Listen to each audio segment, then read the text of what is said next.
Oi pessoal, sejam todos mais uma vez muito bem-vindos ao canal Espiritismo e Renovação. É com alegria que recebo aqui a todos. Nesse momento, vamos fazer o estudo de O Livro dos Espíritos, dando sequência então nas questões número 154 adiante, que falam a respeito da separação da alma e do corpo. Mas antes de fazer, como de costume, a leitura da questão e depois a resposta do plano espiritual, já peço a todos que deixem o seu curtir, né? Que compartilhem o conteúdo, que façam também a sua inscrição no canal, né? Que são formas de fazer com que esse conteúdo ele vá adiante e principalmente, né, fazer com que a palavra, né, de Jesus, né, a palavra espírita, ela possa trazer consolo, ela possa trazer renovação para todos os corações. Sem mais delongas, então, questão número 154. É dolorosa a separação da alma e do corpo? Não. O corpo quase sempre sofre mais durante a vida do que no momento da morte. A alma nenhuma parte toma nisso. Os sofrimentos que algumas vezes se experimentam no instante da morte são um gozo para o espírito, que vê chegar o termo do seu exílio. E aí tem um comentário do Kardec, na morte natural, a que sobrevém pelo esgotamento dos órgãos, em consequência da idade, o homem deixa a vida sem o perceber. É uma lâmpada que se apaga por falta de óleo. Aqui é interessante a gente analisar, né, que se diz de forma genérica, né, e de bem fácil assimilação no movimento espírita, que é muito mais complicado encarnar do que desencarnar, né? Então aqueles receios, né, naturais, né, enfim, que todos nós podemos ter, como é que vai ser a minha morte, né? Geralmente as pessoas têm medo justamente desse sofrimento que pudesse abater a pessoa, né? E aqui diz que, né, se é dolorosa essa separação, e aí está escrito que não, né? Então Deus na sua bondade, né, ele permite que essa separação não seja dolorosa, né? E vale essa premissa, né, essa máxima de que realmente é muito mais complicado encarnar, né? Indo adiante, questão número 155. Como se opera a separação da alma e do corpo? Rotos os laços que a retinham, ela se desprende. Rotos, né, rompidos. Então, né, o corpo, né, e a alma estão presos, né? Tem uma série de conexões, né? Tem os chakras, né? Então, não é só o famoso cordão de prata, né? Tem várias conexões, né? E só vai haver o total desprendimento, né? Conforme também a gente vai estudar aqui, conforme algumas condições, né? Então, para a gente chegar nesse detalhamento, vamos seguir lendo. Agora, 155, parte A. A separação se dá instantaneamente por brusca transição? Haverá alguma linha de demarcação nitidamente traçada entre a vida e a morte? E aí a espiritualidade fala não, né? Ela não acontece bruscamente. A alma se desprende gradualmente. Não se escapa como um pássaro cativo a que se restitua subitamente a liberdade. Aqueles dois estados se tocam e confundem, de sorte que o espírito se solta pouco a pouco dos laços que o prendiam.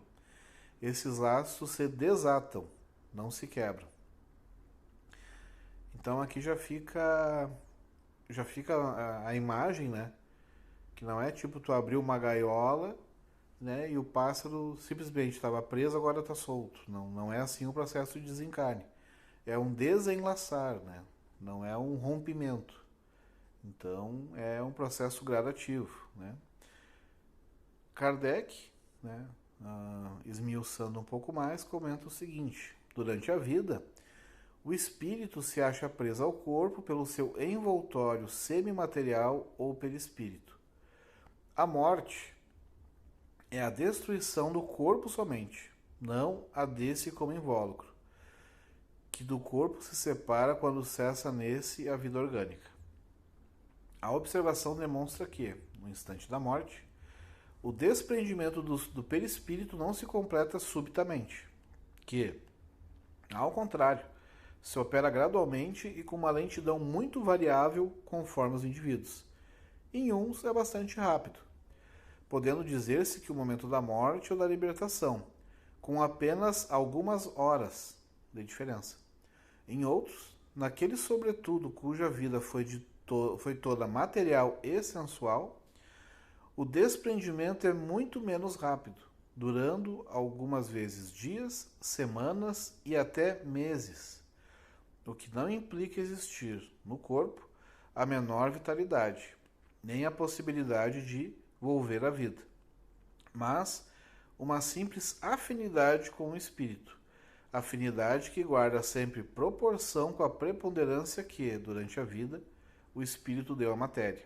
É, com efeito, racional conceber-se que, quanto mais o espírito se haja identificado com a matéria, tanto mais penoso lhe seja separar-se dela, ao passo que a atividade intelectual e moral, a elevação dos pensamentos operam um começo de desprendimento, mesmo durante a vida do corpo, de modo que, chegando à morte, ele é quase instantâneo. Tal o resultado dos estudos feitos em todos os indivíduos que se tem podido observar por ocasião da morte. Essas observações ainda provam que a afinidade persistente entre a alma e o corpo, em certos indivíduos, é, às vezes, muito penosa, porquanto o espírito pode experimentar o horror da decomposição. Este caso, porém, é excepcional e peculiar a certos gêneros de vida e a certos gêneros de morte. Verifica-se com alguns suicidas. Aqui tem um material muito farto, né? Além de Kardec comentar, né, que tem essa digamos, uma certa velocidade do desprendimento, é muito interessante a informação dessa relação que existe. Tipo, se eu sou uma pessoa que moralmente, intelectualmente, eu já estou me preparando para uma outra vida, eu não tenho todo um apego à matéria, ao próprio corpo, ali fala que pode demorar algumas horas, né? Mas, em compensação, se a pessoa daqui a pouco, né, a gente pode imaginar aqueles casos extremados das pessoas que cuidam demasiadamente do corpo, muitos procedimentos estéticos, né? Como se a vida fosse viver em função do corpo, em função também da sensualidade, dos prazeres, né? Viver exclusivamente para isso. Aí se diz que todo esse trâmite, né, todo esse processo de desenlace, né, do perispírito do corpo físico, isso pode demorar, né, dias, semanas ou até meses, né? Então a gente percebe o quanto é interessante realmente a gente se preparar para a morte, digamos assim. Não que a gente tem que ficar pensando nisso o tempo inteiro, mas o que é se preparar de fato para a morte? É, por exemplo, que nem o que estamos fazendo nesse momento. Fazendo uma leitura elucidativa, construtiva e verificando, né, que é uma questão de lógica, né? Porque se tu gosta de algo, a tendência é que tu te demore ali, né? Então, isso tanto moralmente, intelectualmente, e no caso da fisiologia, acaba, né, sendo também, tendo a mesma razão, né, a mesma proporção. Então, se eu gosto muito do meu corpo, me identifico muito com o meu corpo, né, penso só nas questões, né, dos prazeres, da sensualidade, nada mais justo né, e, enfim, é uma afinidade, como diz ali o próprio texto, que a pessoa acabe tendo uma maior dificuldade em se desprender. A mesma coisa, se a gente levar, né, fazendo outras análises, que nem a pessoa que é muito apegada à questão, por exemplo, do dinheiro. A gente vê em várias comunicações espíritos que já desencarnaram há bastante tempo e não conseguem se afastar da residência onde morou, não conseguem se afastar da empresa que construíram, né? E assim, indefinidamente, né? A gente pode pensar em vários exemplos, né? O que isso demonstra? Né? Como o próprio Jesus já falou, né? Que onde está o nosso tesouro, aí está o nosso coração. E aí é natural que uma vez que a gente goste de algo, que a gente queira ficar próximo daquilo, né? Não tem nenhuma extravagância, né, nessas informações aqui que a espiritualidade fala. Na verdade, realmente é uma questão de lógica, né, de bom senso. E também tem informações bem relevantes, né, falando sobre a questão, né, da decomposição, né? Visto que tu pode ficar imantado ao corpo físico, né? Ele fala que alguns gêneros de morte, né? E alguns gêneros, né, falando de vida, né, ou seja, a forma que tu vive, tu pode sentir, por exemplo, né, o horror da decomposição, ou seja, o corpo, né, no processo natural, quando está ali, né, seja, por exemplo, ele, né, falando diretamente, a pessoa, né, desencarnou, morreu, faleceu, coloca-se ela no caixão e, ao natural, vem o processo de decomposição dessa matéria, né, todos vamos passar por isso. Mas, dependendo, né, do nosso apego à matéria, né, que é a questão do gênero de vida, a gente pode, daqui a pouco, né, se é um caso extremado, né, e é importante dizer que são excepcionalidades, ou seja, né, se a gente pensar em casos de apego extremo à matéria, né, claro, sempre tem atenuantes, agravantes, enfim, né, a pessoa pode acabar passando por essa experiência, né, de sentir o corpo físico se decompondo, né. Mas é importante ressaltar que isso não quer dizer que o corpo perispiritual também vai ser corroído. Não, é uma percepção, é uma sensação. Justamente por haver uma conexão muito forte, né? E também nos comenta a espiritualidade com alguns gêneros de morte. E dá o exemplo, por exemplo, de alguns suicidas, né, que também podem sentir a decomposição do corpo. Por quê? Quando a gente vai vivendo, né, conforme também foi falado nas questões ali acima, com o passar do tempo, a nossa idade, né, a gente vai perdendo a vitalidade. E com essa perda de vitalidade, ao natural também vai havendo um desprendimento, né, digamos assim, da matéria, entre matéria e espírito, né? Mas, claro, sempre, né? Porque se a pessoa vive em função do corpo, esse desprendimento já não é tão forte, né?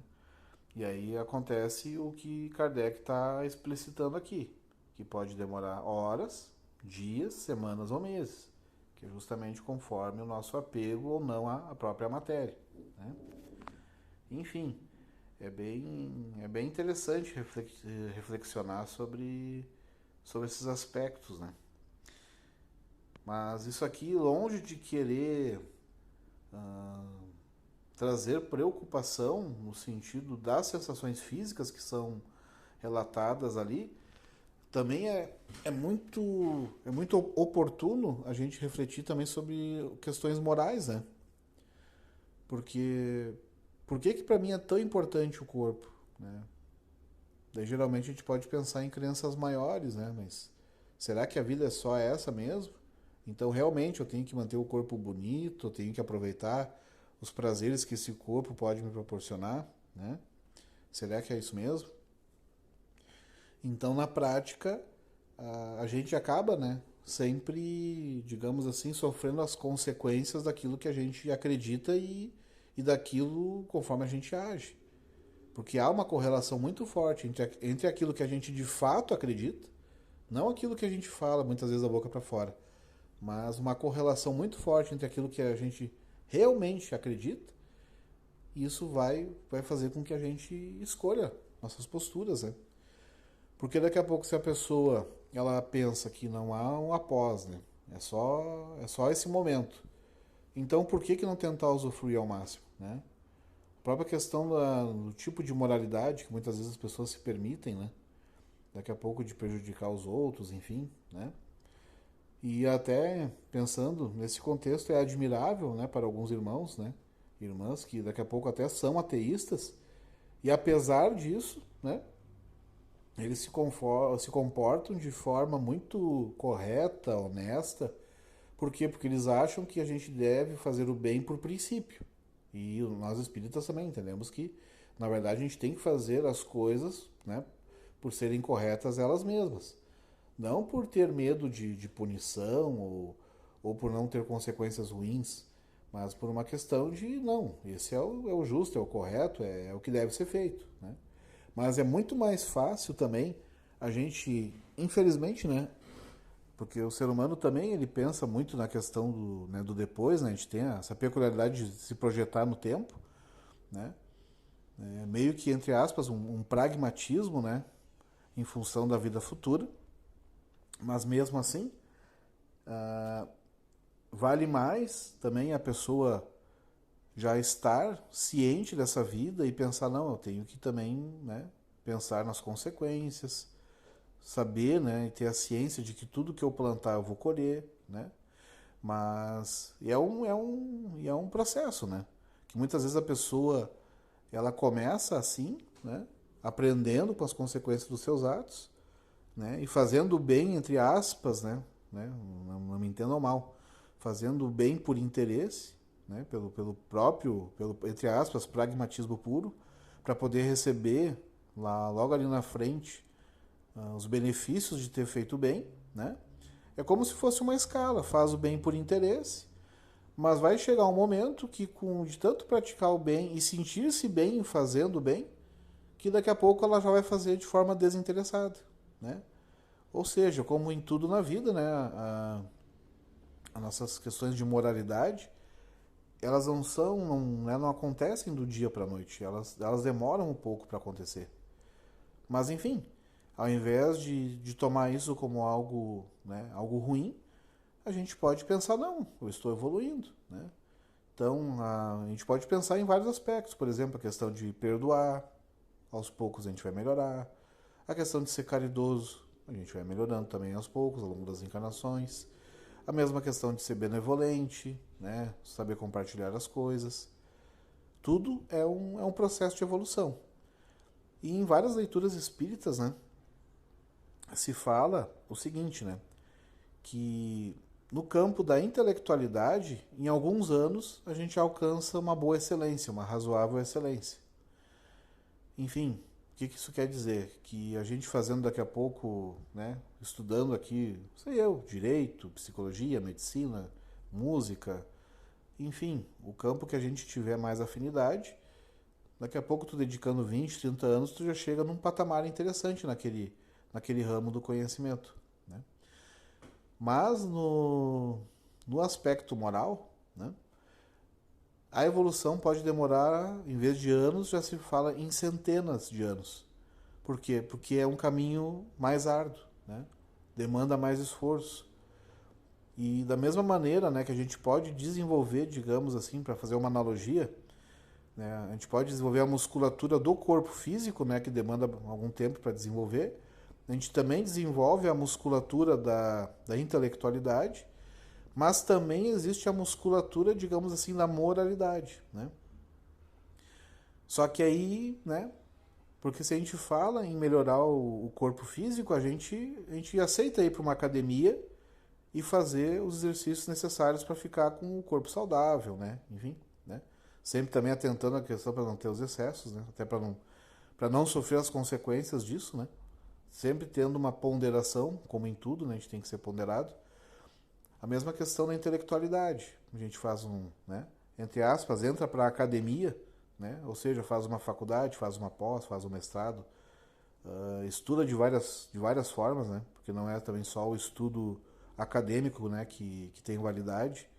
Existem pessoas que também que são extremamente cultas, né, fazem leitura de muitos livros, participam de, enfim, de clubes de leitura. Ou seja, existem várias formas da gente se auto-aprimorar, né, ser autodidata, né. E também, sempre com a questão da ponderação, né, porque daqui a pouco se a gente cuida demais de um lado, daqui a pouco a gente acaba descuidando de outros aspectos que também são importantes, né? E então, se a gente, eu quero chegar por fim, né, na questão da, digamos, da academia moral, né? Porque a academia do corpo a gente aceita, não, vale a pena. A academia intelectual a gente aceita. Só que muitas vezes a academia moral, né? Aí, por isso que às vezes é tão difícil. Porque é difícil perdoar. É difícil ser benevolente. é difícil, né, amar a nós mesmos, né, amar o próximo como a nós mesmos, ou seja, a gente se ver de fato como irmãos, né, nos tratarmos bem, né, não acharmos que somos melhores uns do que os outros, são são condições, são situações, são posturas que muitas vezes demoram-se séculos para se apagar nessas, digamos assim, essas dificuldades morais. Mas é justamente através desse estudo, né, que a gente está refletindo aqui juntos sobre essa necessidade.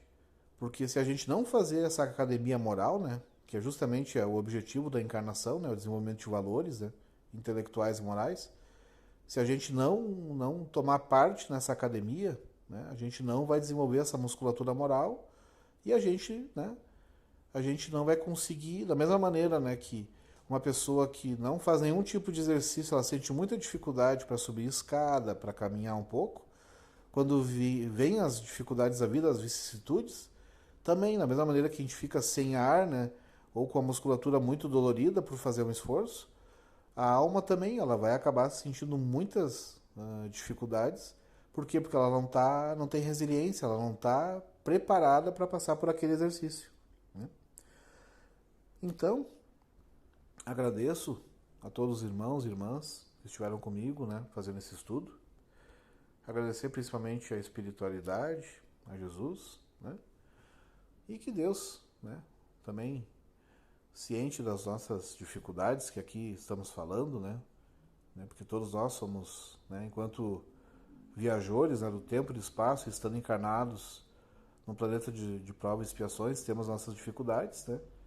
Que Deus também entenda as nossas dificuldades, né, os nossos problemas, mas que nós também, né, por um outro lado, também nos esforcemos, tentemos realizar o nosso melhor, né? E eu acho sempre interessante, né, a questão isso que a gente está comentando, né, de tentar evoluir, de melhorar, a palavra misericórdia. Que misericórdia vem de miseris, né, miséria, e corda, coração.